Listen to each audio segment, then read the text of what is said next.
अस्सलाम वालेकुम, आप देख रहे हैं फैज़ल टीवी। आज हम बात करेंगे जम्मू कश्मीर के पहलगाम में 22 अप्रैल 2025 को हुए उस दिल दहला देने वाले आतंकी हमले की, जिसमें 26 बेगुनाह पर्यटकों की जान चली गई।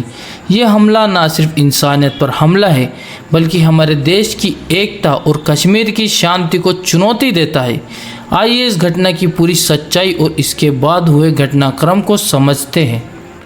22 अप्रैल 2025 को पहलगाम के बेसारन मीडो, जिसे कि मिनी स्विट्ज़रलैंड भी कहा जाता है, वहाँ आतंकवादी संगठन द रेजिस्टेंट फ्रंट यानी TRF, जो लश्कर तैयबा का एक संगठन है, उसने अंधाधुंध गोलीबारी की। 5 से 6 आतंकियों ने M4 कार्बाइन और AK-47 जैसे हथियारों से पर्यटकों को निशाना बनाया। इस हमले में 25 भारतीय और एक नेपाली नागरिक सहित 26 लोग मारे गए या फिर इससे ज़्यादा, 20 से अधिक घायल हुए हैं। आतंकियों ने धर्म पूछा, यानी कि लोगों से उनका मज़हब पूछा। हिंदुओं को चुन चुन कर मार दिया गया, उन्हें गोली मारी गई। और एक ईसाई पर्यटक सुशील नाथनियल, जो कलमा ना पढ़ पाने की वजह से मार डाला गया। इस हमले ने सुरक्षा व्यवस्था में गंभीर चूक की ओर इशारा किया। बेसारन मीडो, जो प्रतिदिन हजारों पर्यटकों का गंतव्य है, वहाँ कोई पुलिस चौकी या सुरक्षा बल तैनात नहीं था। स्थानीय विधायक अल्ताफ कल्लू ने इसे सुरक्षा चूक करार दिया है और सवाल उठाया है कि खुफिया जानकारी होने के बावजूद कोई कदम क्यों नहीं उठाया गया। हमले के बाद भारतीय सेना, पुलिस और CRPF ने संयुक्त ऑपरेशन शुरू किया। 3 पाकिस्तानी आतंकियों के स्केच जारी किए गए हैं और 2 कश्मीरी आतंकियों यानी कि आदिल गुरी और एहसन की पहचान की गई, जो 2018 में पाकिस्तान गए थे। इस हमले ने पीड़ित परिवारों में गहरा आघात और सरकार के खिलाफ गुस्सा पैदा किया है। सूरत के शैलेश कालथिया की पत्नी ने बताया कि आतंकी हंसते हुए उनके पति को गोली मार रहे थे। कोई नहीं था सामने। जो एक बंदा था, उसने ये बोला हिंदू एक तरफ हो जाओ, मुसलमान एक तरफ हो जाओ। फिर उसने बोला कलाम, तो जो मुसलमान थे उसने बोला कि मुस्लिम। फिर उसने बोला कलाम, फिर मुस्लिम, फिर कलाम, फिर मुस्लिम। जो मेरे सामने जो बंदा खड़ा था, मतलब पूरा इतनी लंबी हाइट थी और उसने ग्रीन कलर का पहना था, पूरा वो टॉप, वो पैजामा वगैरह पहनते हैं ना, वो कुर्ता और पैजामा, वो उसने पहना था। ऊपर वो जो नमाज पढ़ने के टाइम जो कैप पहनते, वैसी कैप पहनी थी। इतनी लंबी दाढ़ी थी, गोरा लंबा पतला था। हिंदू को एक तरफ किया और जो भी हिंदू भाई थे सबको शूट कर दिया। इतनी नजदीक से गोली मारी ना, मतलब 2 से 3 मिनट में सब खत्म। पुणे में कौस्तुभ गणबोटे और संतोष जगदाले के अंतिम संस्कार में हजारों लोग रोते हुए इकट्ठा हुए। मनीष रंजन के चाचा आलोक कुमार प्रियदर्शी ने कहा, सभी आतंकियों को गोली मार देनी चाहिए, हमें इंसाफ चाहिए। कई परिवारों ने सरकार पर लापरवाही का आरोप लगाया। पूछा कि पर्यटकों की सुरक्षा के लिए क्या इंतजाम थे। पीड़ितों के लिए हेल्पलाइन शुरू की गई और गंभीर रूप से घायलों को श्रीनगर के सैन्य अस्पताल में भेजा गया। लेकिन इस दुख की घड़ी में कश्मीर के मुसलमानों ने इंसानियत की मिसाल पेश की। श्रीनगर, पुलवामा, शोपियां और अनंतनाग में लोगों ने सड़कों पर उतरकर हमले के खिलाफ प्रदर्शन किए। मस्जिदों में मौलवियों ने हमले की निंदा की। मीरवाइज उमर फारूक्का ने जामिया मस्जिद में कहा, कश्मीरी पीड़ितों के साथ कंधे से कंधा मिलाकर खड़े हैं। स्थानीय लोगों ने बचाव कार्य में मदद की, घायलों को घोड़ों पर अस्पताल पहुंचाया और गुरुद्वारों ने पर्यटकों को आश्रय दिया। कश्मीरी व्यापारियों और होटल मालिकों ने कैंडल मार्च निकाला, जिसका नारा था, आतंक का कोई मजहब नहीं। लेकिन अफसोस, इस एकता के बीच कुछ लोग नफरत फैलाने में लगे हैं। हिंदू रक्षा दल जैसे दक्षिणपंथी संगठनों ने कश्मीरी मुसलमानों को निशाना बनाया। देहरादून, जम्मू और हरियाणा में कश्मीरी व्यापारियों और मजदूरों की पिटाई की गई। पंजाब के होशियारपुर में कश्मीरी ड्राइवरों के ट्रक जला दिए गए और उनके माल को लूट लिया गया। उत्तराखंड, पंजाब और उत्तर प्रदेश में कश्मीरी छात्रों पर हमले और उत्पीड़न की खबरें आईं। मैं कुपवारा कश्मीर का रहने वाला हूँ और मैं चंडीगढ़ यूनिवर्सिटी में पढ़ता हूँ। अभी थोड़ी देर पहले मेरे छोटे भाई के साथ एक इंसिडेंट हो गया था। वो कुछ दिन के लिए मेरे पास घूमने के लिए आया था। तो अभी हम 3-4 दिन से अभी अंदर बंद ही हैं, क्योंकि हम बहुत ज़्यादा डरे हुए हैं।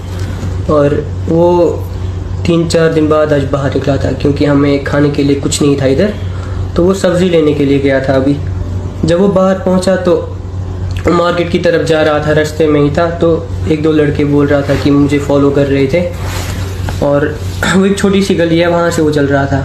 वो उसको फॉलो कर रहे थे, तो उसको पीछे से किसी ने पत्थर मारा पहले, तो वो उसको लगा नहीं था। उसके बाद उसको ज़ोर से किसी ने आगे से ही डंडा मारा था। क्या पता उनकी कोई फील्डिंग लगी हुई थी पहले से ही, क्या था वो तो हमें समझ नहीं आया। और वो उसकी नाक पे लगा वो डंडा, और उसको बहुत ज़्यादा ब्लीडिंग हो रही थी नाक से, और बहुत इंजरी हो गई थी उसकी नाक में, और बहुत ज़्यादा ब्लीडिंग हो रही थी। वो रुक नहीं रही थी अभी तक उसको, और बड़ी मुश्किल से वो भाग के आया था फ्लैट पे। बहुत ज़्यादा डरा हुआ था वो। तो हम बस अभी यही बोल रहे हैं कि हम यहाँ पे फंस चुके हैं। हम बस इतना बोल रहे हैं कि हमें सेफली अपने घर पहुँचाओ। कई छात्रों को हॉस्टल से निकाल दिया गया और कुछ को हवाई अड्डों पर शरण लेनी पड़ी। सोशल मीडिया पर कुछ लोग पूरे मुस्लिम समुदाय को आतंकी करार दे रहे हैं, भूलकर कि आतंक का कोई धर्म नहीं होता। आपको ये सभी को एकजुट एक मंच पे आना होगा। जैसे डोगरा जी ने दुकानें खाली करवाई हैं, वैसे हर गांव गली मोहल्ले में जाकर अपनी अपनी छोटी से छोटी कमेटी बनाकर वहां से इन मुस्लिमों को भगाना ही होगा। हमीरपुर बाजार में मुसलमानों को दुकानें देना बंद करो। दो चीजों का आप ध्यान रखिए। अब चूंकि आप इतनी धूप सह चुके हैं, तो 2 बातें और सुनते जाइए।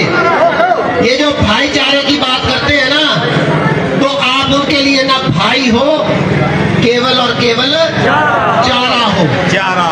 और इनका जो एक और छुपा हुआ एजेंडा है, उसको संभल के देख लीजिएगा मित्रों। उस एजेंडे को अलतकिया कहते हैं जी। वो अलतकिया बहुत खतरनाक है। आज आपके साथ यहाँ पर आपके भी कई मित्र, हमारे घरों में भी माताएं बहनें बोलेगी, ए मुसलमान है अब्दुल जी बेचारा ए थोड़ा करता है ऐसा उग्रवादी हम दे उठी थे पाकिस्तान में कने सह करते ए तो हाँ दे आड़ा मुन्नू तो बड़ा छैड़ है। ऐसे बोलेंगे ना, घरों में यही मानसिकता है ना। परंतु ये इनके टाइप बी की पहली है। टाइप 2 में क्या करेंगे? टाइप 2 में ये अब आपके साथ निकलेंगे। अभी धरना प्रदर्शन में भी कुछ मुसलमान आएंगे, हो सकता है आगे हो। कल मैंने देखा पंजाब में मुसलमानों ने बहुत बड़ा आंदोलन किया, बहुत बड़ा धरना प्रदर्शन किया। वो वैसी जो ये कहता था कि 5 मिनट के लिए पुलिस को पीछे हटा दीजिए, हम हिंदुस्तान को हिंदू विहीन कर देंगे, वो भी काल जो था। मुसलमानों के वोट नहीं चाहिए, नहीं चाहिए, नहीं चाहिए। आपको ये बात समझनी ही होगी कि आप भाई नहीं हो, आप केवल और केवल चारा हो, चारा हो, चारा हो। जहां मौका मिलेगा आपकी गर्दन को तन से जुदा करने में ये 1 सेकंड का नहीं सोचते। उसने ये नहीं देखा कि तुम गोरे हो कि तुम काले हो, उसने केवल एक ही चीज देखी। उसने सबको निर्वस्त्र किया, कपड़े खुलाए, देखा कि किसका खतना हुआ है या किसका नहीं हुआ है, उसके पश्चात उसको गोली मारी। अब ये भी करेंगे, आपकी सिंपैथी जताने आपके पास आएंगे कि हम तो आपके साथ हैं भाई साहब, हम तो वर्षों से यहाँ रह रहे हैं। परंतु वो वर्षों से यहाँ रहते हैं, परंतु हर शुक्रवार को जो तहरीर मस्जिद से दी जाती है, जो मुझे लगता है कि संत यहाँ उपस्थित थे, संतों के मान में मैं कुछ कहूंगा तो वो आप लोगों को पचेगा नहीं। परंतु धर्म तब बचता है जब देश बचता है। बिल्कुल सही कह रहे हो।